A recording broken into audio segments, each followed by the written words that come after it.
Hello and welcome to another episode of Toxic Love Transformation. I'm your host, Stephanie McPhail. And you've been following us for the past few weeks. We've been going through the process of healing from the cycle of toxic relationships so that you can reinvent your life and create something that you could have possibly never imagined before.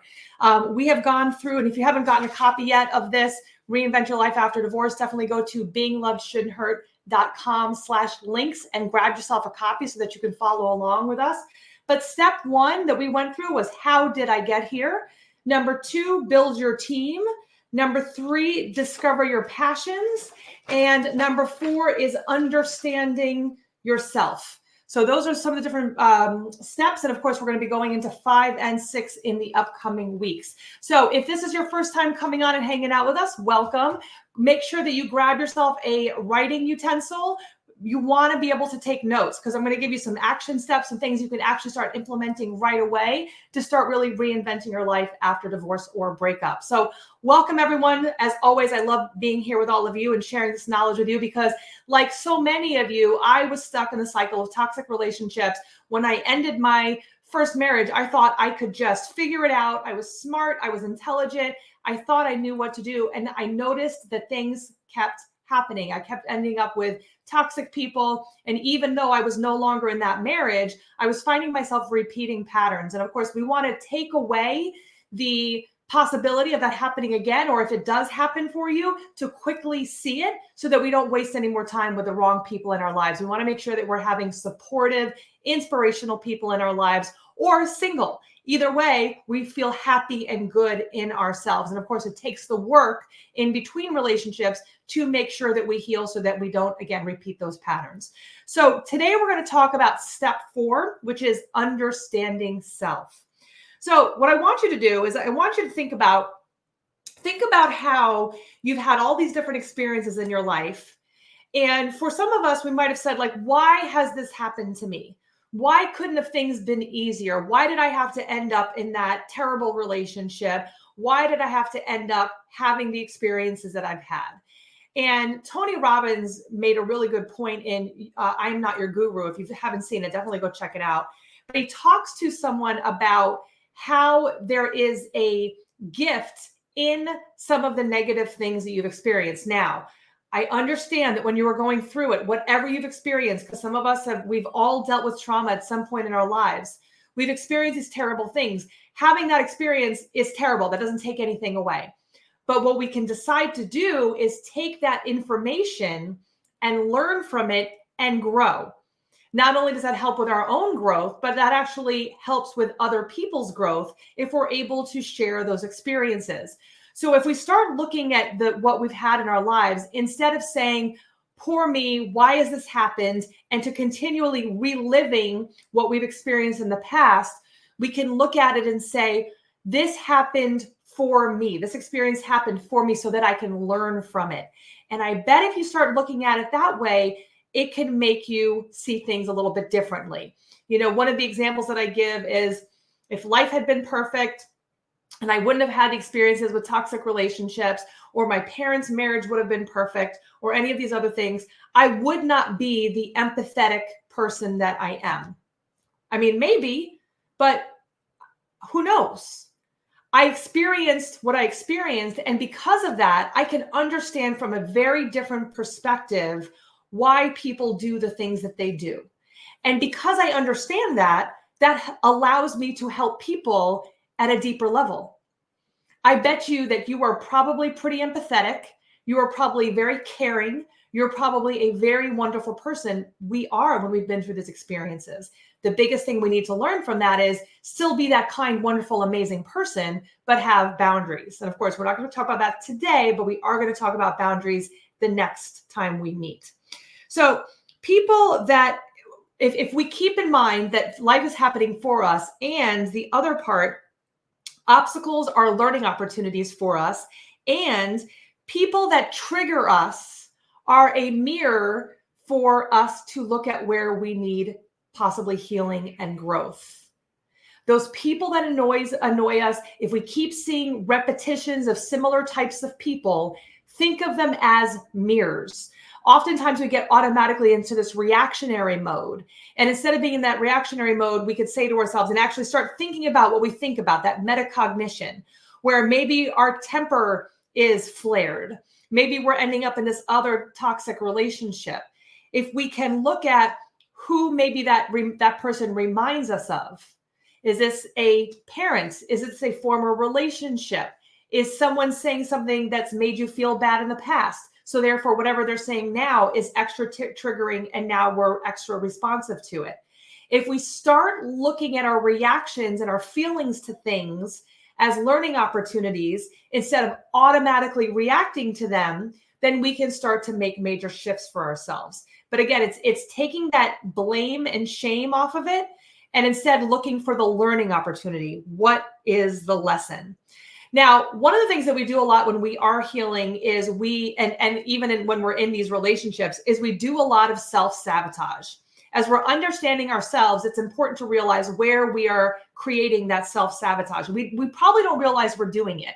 Now that I've done the healing work and I'm on the other side and helping other people heal too, I can look at the times that I sabotaged my success because I was afraid, because I thought maybe I wasn't good enough or that it wasn't possible for me to change.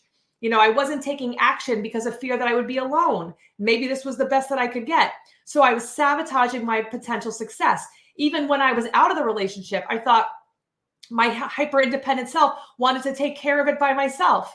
And because subconsciously, I didn't think that I was good enough or it was impossible for me to create something different, I was sabotaging the potential for creating a healthy relationship, which was reiterating my fear that I wasn't good enough or it wasn't possible to create something different for myself.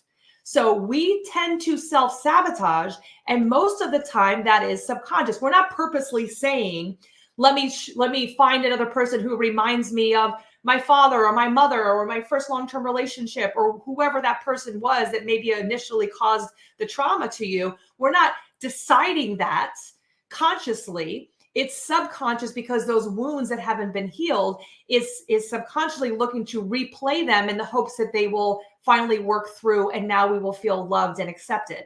So we are self-sabotaging our possibility of creating something different because we're afraid, because we have that fear. Now, why do we do that? We're trying to avoid those big feelings.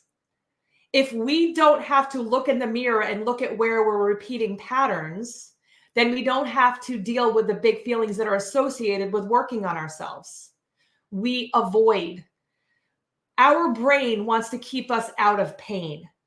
And so even though we might say to ourselves consciously, I don't want to be in a toxic relationship ever again, but we don't heal, we don't get the right support, we don't know how to create a healthy relationship, we're going to end up in another unhealthy relationship, statistically, right? I mean, that's most of the time what happens. Now, we will keep doing that until a part of us is like, okay, I need to do something different, but different is scary. So we might finally say to ourselves, okay, I don't want to do this anymore. I need to do something different, but it's scary to do something different. The pain that we know is different from the pain that we don't know. So our brain goes into protection mode, thinking that it's protecting us from these big feelings. And all it's doing instead is extending the pain and discomfort. Avoiding ending that toxic relationship kept you in the relationship longer and had you waste more time, deal with more abuse, be with someone longer that wasn't supportive and inspiring and helpful towards you, and instead was someone negative towards you. The longer we put that off, the more we have to endure it. And again, it's because it's what we know. It takes discomfort to make changes. It's like when somebody wants to quit smoking cigarettes or quit any like drug of choice. You know, when we are in toxic relationships, the drug of choice is the toxic relationship. You're talking about actual substances. I'll use tobacco as an example. But if somebody wants to quit smoking, they're going to have withdrawals, and it's going to feel really uncomfortable when we are going through the withdrawals. But the good news is that if you can deal 72 hours without nicotine, the physical withdrawals will stop. And some of the emotional stuff will start to get triggered. Then we have to deal with the emotional part of the addiction to it. And whether it's heroin, alcohol, whatever it is, That's always the case. There's the actual physical withdrawals, and then there's the emotional withdrawals. When you are in this toxic relationship, the withdrawals feel like death. They feel terrible. And so our brain is like, what can make me feel better? And your brain will start to tell you, oh, try to reach out to them, try to rehash the issues that happen, try to fix it, try to make it work, or find someone else to fill up that pain right away so that you don't have to feel all of those big feelings. And then what ends up happening? We end up in another unhealthy relationship. So our brain will try to help us not deal with the pain by avoiding. And we might just switch addictions where instead of going for the person this time, now we're going for the drugs or alcohol or vice versa. So it's a really interesting thing how we do that. And most of that is on the subconscious level, which is so cool because David does Psych-K, which helps with the subconscious beliefs, which is a really cool part because we act so often on that subconscious where we're just automatic pilots instead of the conscious level. And part of healing is bringing the subconscious to conscious so that we can make different choices for ourselves. So one of the things that you can use or what you need to think about is how can I use what I've learned to help me heal? Well, one of the things that we do is that we get stuck. And that goes back to the sabotaging. We get stuck.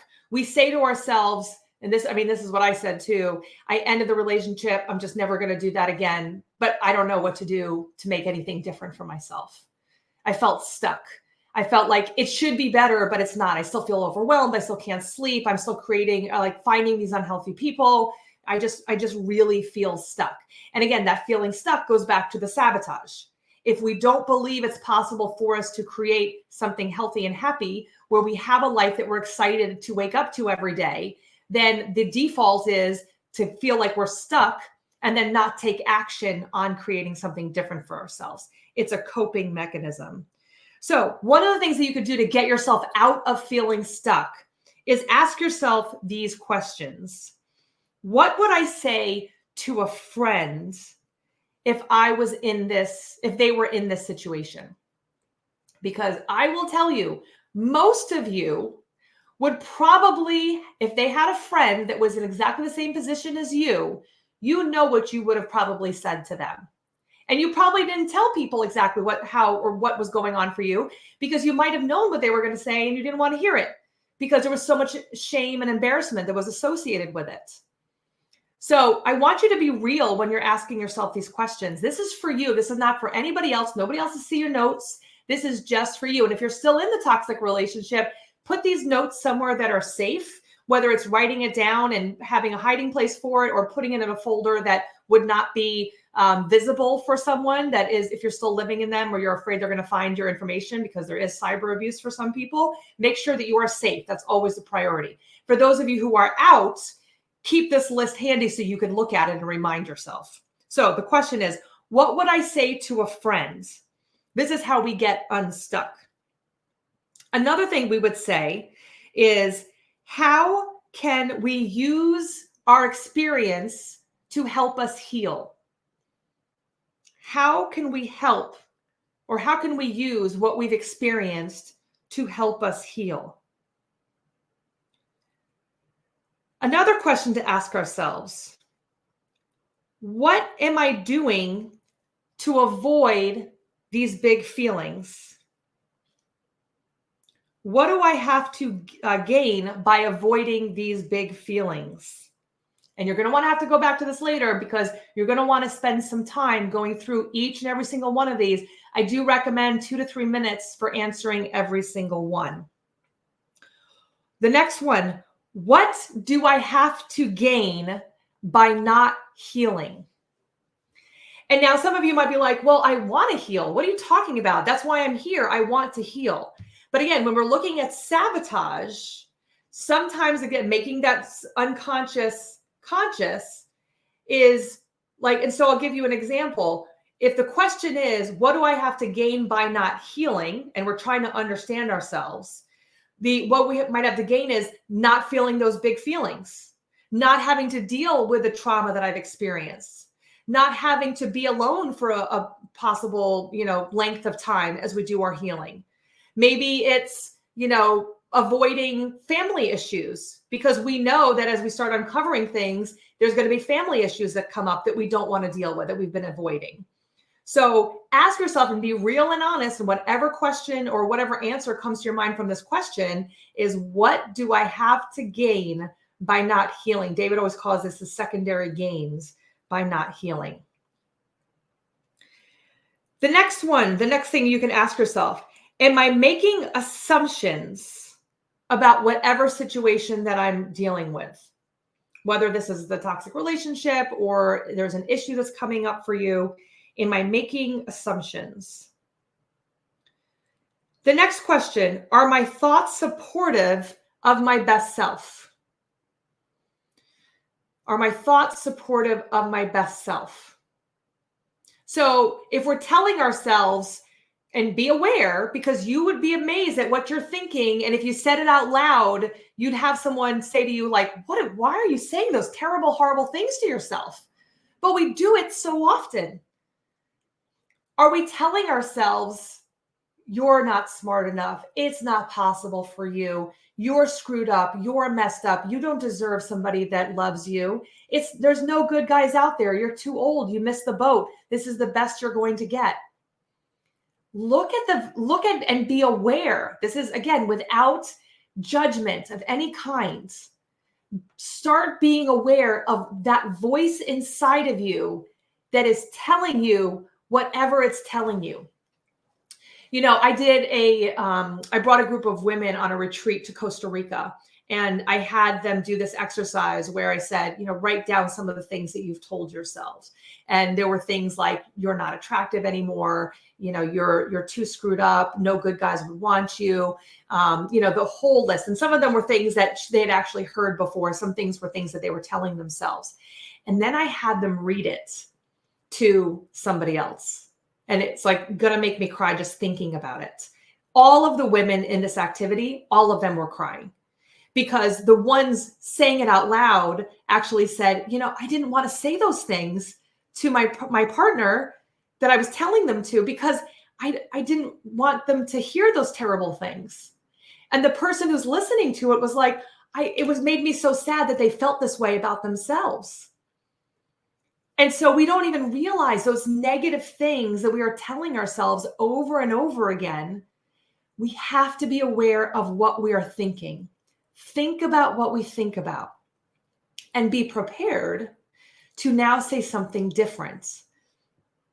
So if we tell ourselves all the time, it's not possible for us to change, we're not good enough, we're too old, nobody will want us, all of those things, I would say the second part of the activity is, and I'm going to go through other questions for you to ask yourself, but the second part of your activity for that is, after you write down the negative things that you've said to yourself, then I want you to make another column that's going to tell us what things you could say instead, so that you're ready for it. Because we already know we're saying negative things to ourselves. So the next time we catch ourselves saying, oh, you just don't look that good anymore, or you'd look a lot better if you lost 10 pounds, or whatever those things are. And again, be careful also what we're saying to our kids and other people. That's a whole other thing. But when we say those negative things to ourselves, what could be something that we say more positively? So if you'd look a lot better, or you looked way better in your 20s, like everybody looked amazing in their 20s. It's like you could do anything, and your body was so different. How about, I love and respect my body. I am grateful for all the things and the opportunities it has given me. And really feeling that in-tuned connection to your body. Instead of hating our bodies, and women, we are notorious for this. Instead of hating our bodies, what beautiful, wonderful things can we tell our bodies about being happy and grateful? Because none of this is possible without this body. And we are, we get too sucked into, social media and fashion magazines and all that kind of stuff. We compare ourselves to those people, and it's not reality. I mean, all the airbrushing and all that kind of stuff. What if we just appreciated our bodies and who we are? And of course, that's just one of the examples, but appreciating that you have a special gift that nobody else has is a pretty cool thing. So what are some things that you could do to start changing those negative things that you are telling yourself into your head? The next one is, are my thoughts supportive of my best self?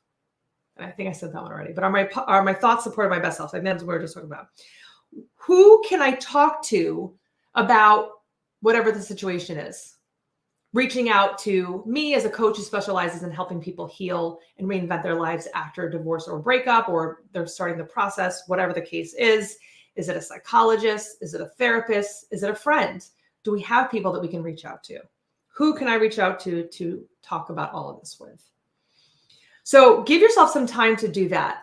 And then this is the last activity, is I want you to take some time to interview your doubter. Again, this whole topic is about understanding yourself. The more we can understand ourselves, the more we can understand why we're doing the things that we're doing. So I want you to, and this is how you interview your doubter. I want you to sit down with a piece of paper, and I want you to ask yourself the question, how will I fail? Or how can I, or how do I think I will fail?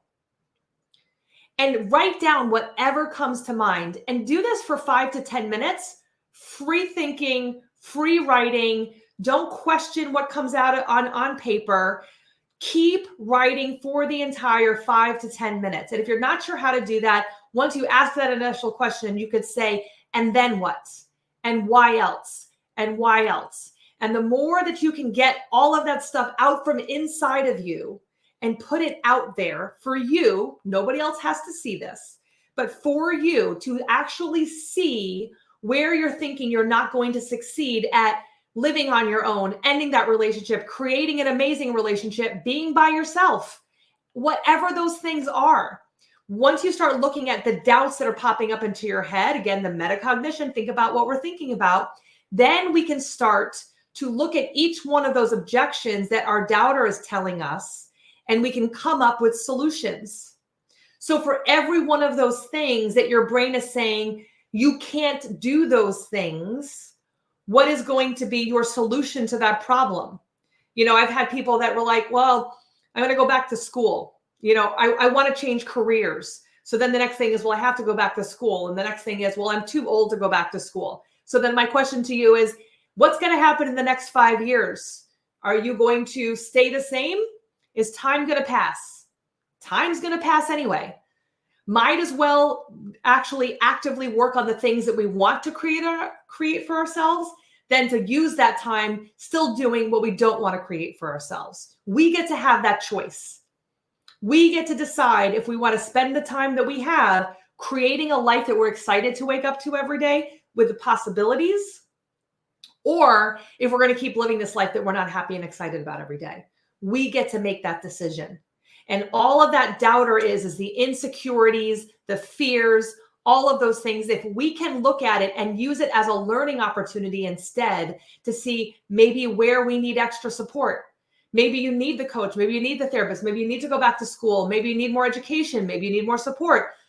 Wherever that is, once we are aware of where the issues are, then we can find support and make the changes that we need to, because we can put it in our conscious mind, and it's not just something under the surface telling us things that are not helpful for us to grow and move forward.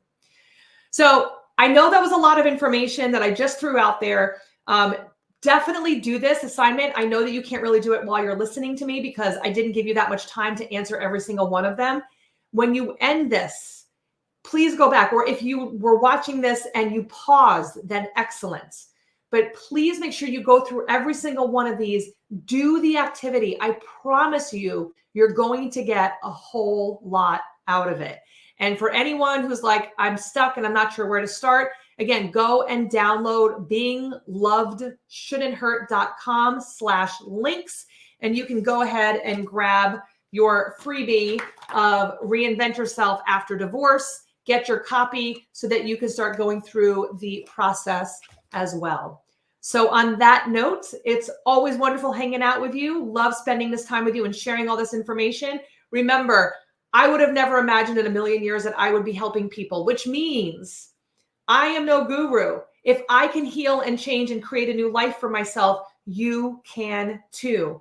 The difference is the action that we're taking, the support, and the tools in order to create that next best chapter of our life. So thank you everybody for tuning in. As always, love hanging out with you. Never forget, you are way stronger than you realize. See you next episode.